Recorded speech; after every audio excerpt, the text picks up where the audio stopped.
matin, il y a eu moins de morts sur les routes au premier semestre 2013.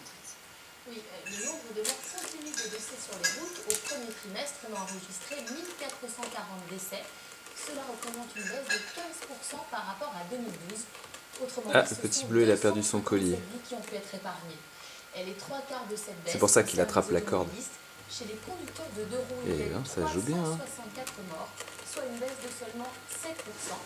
Ce bilan en 2015 est surtout dû aux motards. Après un fort recul saisonnier au cours de l'hiver, les motos sont restées au garage. Le nombre d'accidents a augmenté de 20% en juin par rapport à juin 2012. Et comment expliquer ces chiffres encourageants, Claudine? Bien, la répression, d'abord. 46 nouveaux radars mobiles embarqués ont été déployés depuis le printemps. Il devrait y en avoir une centaine d'ici à la fin de l'année. Et encore une centaine. Heureusement qu'on a l'arbre à chat. 2016. Les gendarmes sont très présents au bord des routes. Et puis, Qui a l'arbre à chat? Parce que là, ils font bien leurs griffes. Ils aiment bien, ouais. Ils aiment bien les rideaux aussi. Bien sûr, je n'écarte pas les éléments météorologiques ou économiques. Mais je crois qu'en premier lieu, ce qui produit Easy.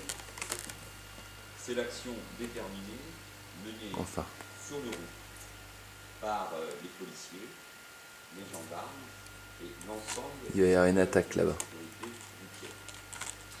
Enfin, dernière chose, le ministre de l'Intérieur s'est déclaré favorable à une réduction de la vitesse sur le périphérique parisien qui passerait de 80 à 70 km/h et le nombre de radars sur le périph' va doubler, passant de 8 à 16 dans le mois qui vient.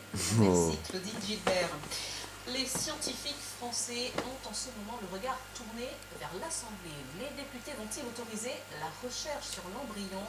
À la fin de l'interdiction des recherches sur les cellules souches enflamme les débats depuis hier. La majorité se dit pour. Nous avons voulu savoir ce que cela On voit qu'il commence à être propre aussi. On a les premiers petits caca. Bien ça les cocos. Pour cette chercheuse, la manipulation de cellules souches embryonnaires, c'est l'avenir de la médecine. Ces cellules issues de l'embryon humain vont se multiplier à l'infini. Ah, il est là ton collier bleu. Elles donnent naissance à tous les organes du corps humain. Tu l'as perdu? L'interdiction, ce laboratoire a obtenu une dérogation pour cultiver ces cellules. Ah, tu t'énerves toi, tu t'énerves. Tu t'énerves là-dessus, tu vas l'avoir. Continue, creuse.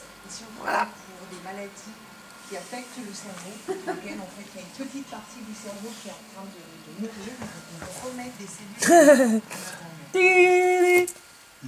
Bon, si on voit que je tire sur la queue, ils vont penser que je maltraite.